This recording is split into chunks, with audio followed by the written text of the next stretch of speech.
No, it still says. There we go. I think we're on. Hey there, and welcome back to the Starfall Collective. Sorry for any technical difficulties that you or we may be experiencing tonight. Uh, I believe that the ship flying the banner of Yellow Eyes is now approaching the harbor of Air Mountain, deep in the southwest quadrant of the Cloudy Sea. Weatherin, your god Oberon does not specifically respond to you with what you are asking about your friend, antagonist, Malmer. But it is definitely within your theology. I'm sorry? The word is frenemy. Your frenemy, Malmer. It is definitely within your theology for those who have strayed from the faith to return to it. There's probably an established ritual for it. I believe that don't you guys have a spell that like costs some silver, some powdered silver worth 50 gold points or something? I have some spells that cost that. What sort of spell are you asking about? But isn't there one that's just a general ritual, like to marry people or Yeah. do a funeral? Yeah. Mm-hmm. I Yeah, I think think it's that 100. one of those would be appropriate to break the power of whatever this dark god is over Malmer and commit him seriously to the service of Oberon. And the temple has all of the material resources that you would need for it. Ceremony. It's called ceremony. So a ceremony spell will accomplish this.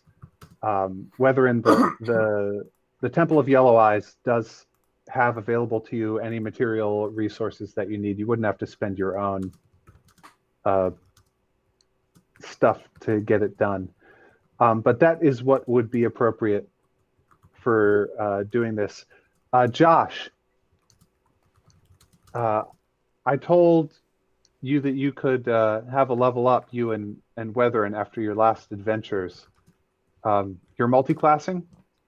Yes, so far I have multi-classed from warlock into fighter. Is it going to be another level of fighter? Yeah. I mean, at this point, he's going fighter. Okay, cool. If you are seriously dedicated in this way to Oberon, you would be able to get levels in Paladin. I think probably not. Well, I don't know. I mean, you could make a case for cleric as well if you wanted. But just to let you know that would be available for. Would this ceremony allow me to transfer my warlock allegiance to my warlock experience, parlay it over to Oberon? Warlock levels are not available from Oberon. Okay. Would it be possible to exchange my levels with warlock for something else because of this ritual? I don't think so. Okay.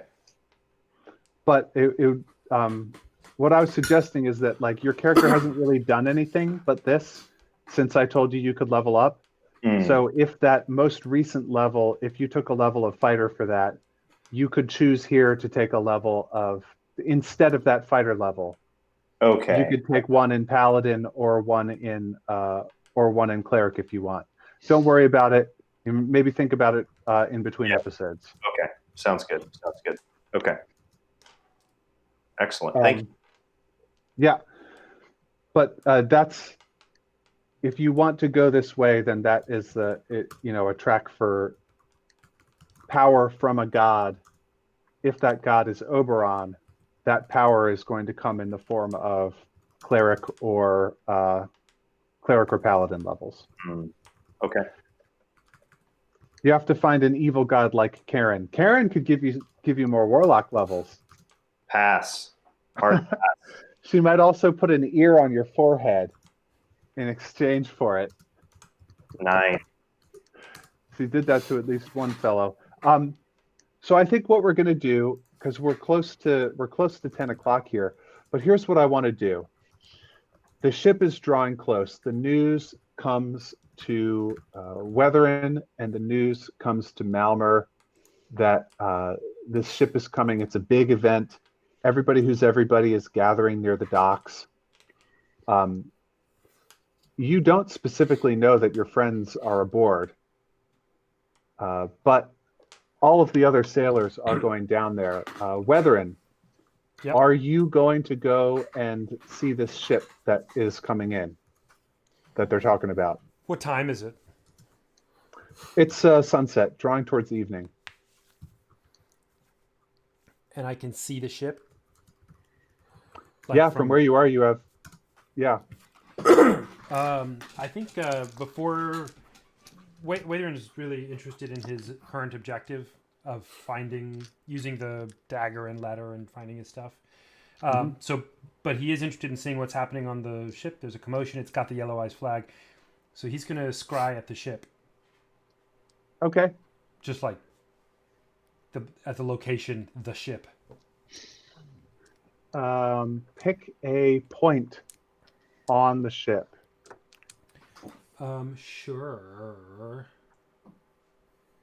Let's do the, part way up the mast so that I can look around and see what's happening. Okay.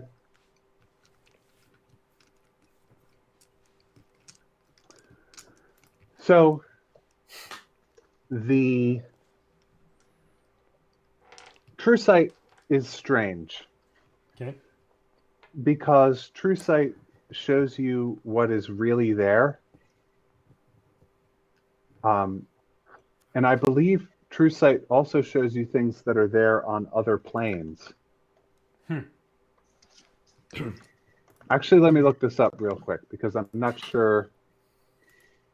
D&D 5th edition true sight.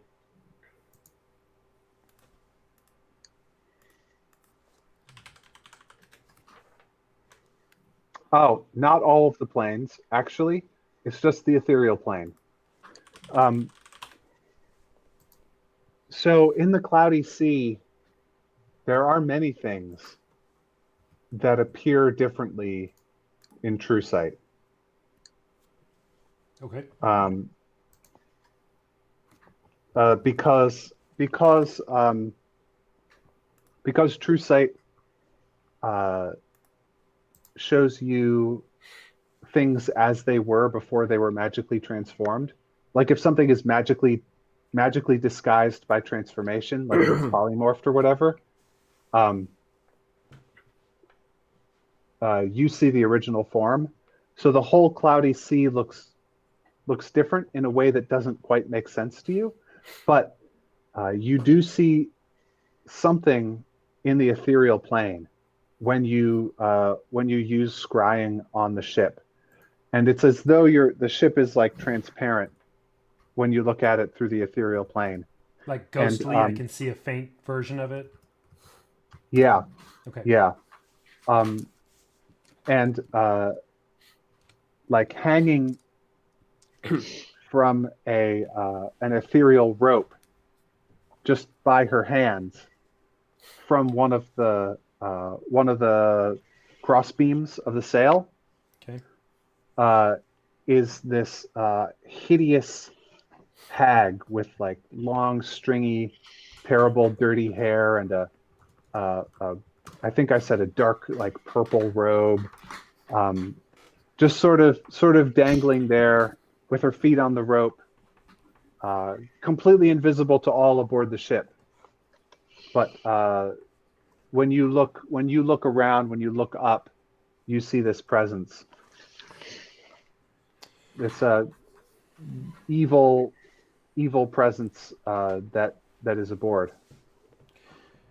Okay.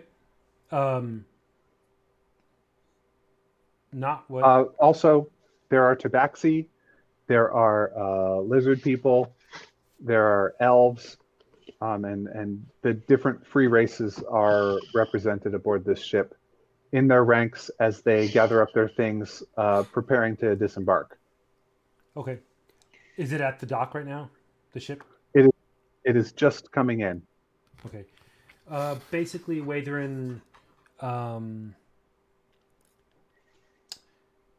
of not like a sigh, but more like a huh, and dons his usual fighting stuff, like normal. He wears it all the time anyway, but he puts his stuff on, takes his sword, and heads down to the dock. Okay. And It wants to does keep take. an eye on the weird witch hag. Okay.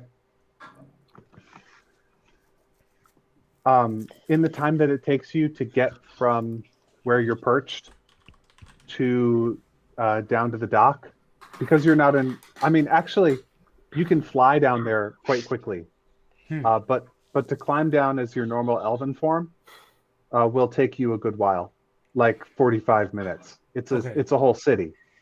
Yeah, and it's already docked. Yep, it's just coming in. Well, I'm in Yellow Eyes' little secret place at the moment. So yeah, I think Watherin's going to emerge as Yellow Eyes as discreetly as possible, fly to whatever he can figure out is a relatively discreet point, and then come and emerge into the piazza or whatever as as Watherin. Okay, roll me up a stealth check. Okay. I guess I just have all the same stats when I'm Yeah. Yellow Eyes. Okay.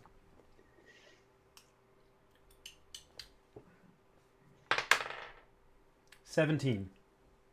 Okay. Yeah, you're able to make your polymorph back into your Weatherin form in the on a behind a trunk of a tree behind a building as well, and you're out of view and nobody can see it as far as you can tell. Great. Do I want to kind of more or less check in and see if I still have a bead on the hag. Yeah, while you were flying, your initial scrying spell ran out. I think it lasts for 10 minutes. Mm-hmm. But now that you're here, you can renew it. Yeah, I'd like to do that. Yeah, she's no longer where she was, but she is currently making her way along the edge of the square, just walking invisibly. Okay. Just basically more or less being aware of that, like I'm looking at the square, I guess. I'm true sight scrying at the square. I just want to somewhat first bless myself, Mm-hmm. Which I should do real quickly. Sorry, let me mark that. There are a couple Aarakocra around you who are like, oh, And then it's just crowded. nonchalantly. Sorry, go ahead. The square is crowded. The boat is disembarking. This is a sight to see. So there are Aarakocra flying in from all over the city, crowding the square. They're perched on the roofs of the buildings and on the trees all around. And they're looking at these strange newcomers who are here to save them, really. The lizard folk, who many of them haven't seen before, and the tabaxi especially. Okay. I would like to nonchalantly walk in the direction of where the hag looks like it's going. Like I'm kind of meeting it sort of on its path, and with the intent of not giving away that I know it's there, and being behind it, and I'm gonna see if I can get close and look at an attack type of deal. You can get close, but it is in the ethereal plane, Sorry, hold on. and you are not. Oh, it is in the ethereal plane. Yeah. Okay. In that case, I'll keep the bless on me, and So it is passing right through buildings and right through trees, okay. and it even passes right through some Aarakocra. Just whoosh, there. It's like out of phase with existence sort of thing. Right, right. Okay. That makes sense. And I'm more or less ignoring everything, but trying to, be like part of the crowd in a way. And I'm just going to Mhm. follow at a reasonable distance. Okay. She pulls ahead of you somewhat, but you have this powerful true sight and you're able to follow her for a ways. She makes her way north, away from the square and into what might be considered the suburbs. So you get into an area that's more residential. It's all trees, so you're now climbing among the trees of the Aarakocra houses, having left the crowded bustle of the square behind you. Okay. I'm just keep following her. She makes her way and continues north. Eventually, if you keep going, you will reach the edge of the city. Okay. I think, I guess I'm in a fairly depopulated area right now, right? There are a few people around. I think I want to look for somewhere discreet and go back into Yellow Eye's form and fly above and watch her, me from treetops, kind of just as though I'm sort of hanging out, smoking a cigar or whatever birds do. But, basically following from above. Okay. Yeah, she starts passing through farms, which for the Aarakocra are pretty different. They're mostly viney type plants, squash and things, and animals that live on trees. Okay. But they're well tended vineyards and fruit trees and all these things. You start you're flying over, but she is climbing from branch to branch. Mm-hmm. And basically, my Waitherin's fixed interest is on her until she seems to get where she's going or stops going where she's going. Eventually, she does seem to get tired, and she finds a crook in a tree in between two farms, and she sort of hunches down in there and draws her ratty, gross cloak like over herself and sort of hunkers down to rest. Still in the ethereal plane? Still in the ethereal plane, yeah. Okay. It is now nighttime. Okay. I think if she seems to not move, like fall asleep or something, is that possibly what she's Yeah. doing? If she seems to like not be active for half an hour or something, and Watherin thinks he can both tell the queen, tell somebody at the palace and find his way back here in an hour, then he'll do that. If not, I'll just stay with her. Roll me up a survival check. Let's see. A 2. Yeah, and I'm sort of regretting making you do a check for that because of your sailor proficiency stuff. Mm-hmm. You do know your way in the cloudy sea, but you can, if you want, you can take some extra time to be real thorough about it and make yourself a map and stuff like that. Yeah, I'll take a little time because I need to keep on this hag, I think. So yeah, after a little while, you start drawing a map, and then you look around and you realize that you got it wrong at first, and so you have to undo your previous work of getting your bearings, and so it takes you like a full 15 minutes to make sure that you have your actual coordinates correct here, It's my first and time a being little in more of the Aarakocra. night. It's a whole different vantage point. Cool. Well, if I think I can make it reasonably back and forth within half an hour, I don't know, whatever time frame, I would like to go tell however Yellow Eyes interacts with the Queen, or however Waithrin thinks so. Tell somebody like, hey, there's an enemy on the island and I'm tracking it as Yellow Eyes. And we'll let Okay. you know. Here's what we're going to do. And this is going to be the last scene for tonight. What we see is there was a royal procession, and the Aarakocra royal procession by air is something interesting to behold because the Queen's guards and courtiers make a kind of three-dimensional honor guard around her, which does cool tricks like the Blue Angels in formation. Like as she sort of flaps in a very stately way, slowly down towards the docks, where she is going to meet with the captain of this elven vessel, or meet with, sort of ceremonially welcome these additional forces.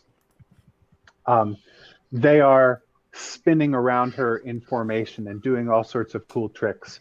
And then you see that the forces have arrayed themselves in a clearing that has been cleared out by Aarakocra soldiers. So there are 20 halflings in 5 lines of 4 with their short swords and their sturdy backpacks crammed with gear and tents and things. And there are the 20 tabaxi who are not in formation, but just sort of standing in a very cool cat-like way with their sweet daggers and their nifty cloaks and sneaky stuff. And the 12 lizard folk rangers, how would you array yourselves, you lizard folk, to meet a head of state ceremonially? Ate is probably there with a couple of bowls, and the other rangers might not even be there. Okay. They're as they were getting off the ship, they're not in ranks. Some of them might not even get off on the gangplank, and they probably don't leave all at once. It probably to an outsider, it probably looks a little random. But if you look closely, it's like a hive mind or something, bees or ants going about She their has business. she has brought you with her. Yeah. So I want. Yeah. Yeah, so Karak would be, Karak and like, I don't know, 2 or 3 of the, senior, her senior, her most powerful warriors would be following along. Standing there. Yeah, and they, Okay. I don't know, they would be flanking her to Okay. as guards. So, listeners, I want you all to imagine that iconic bass line from the famous song "Come Together." Doom doom doo doo doo doo shoo, doo doo doo. Careful, don't whistle it too good. I don't want to draw a copyright violation here, but just what I'm talking about. Here come all flat talking, come and Fennetir steps forward as part of this delegation having Juju arrived, eyeball. and Malmer also standing with some of the sailors from the ship, I suppose in his Goryo guise currently, with some of the elves from the Fujin are off to one side. He's standing before them, looking on, and you look, and the lizard man is there with some other lizard people, you recognize Karaok. And then the three of you, I think that Fennetir has no idea, and Karaok will have no idea that the person they are seeing as Goryo is actually not.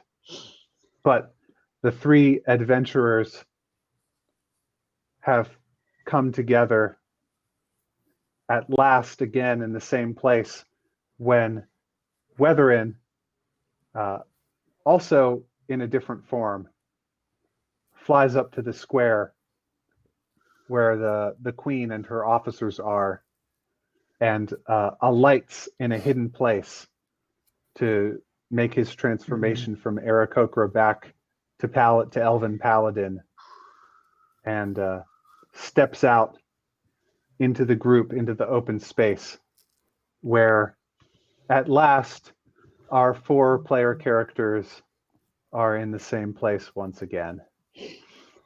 Fennetir feels a whole lot like he's having a stress dream where he didn't study for the final, and he's sort of just hoping that Goryo just doesn't remember him. And with that, we are going to end this episode of the Starfall Collective. That is all for tonight. Thank you very much for joining us. Tune in this same time next week for another exciting episode. And remember, failure is beautiful.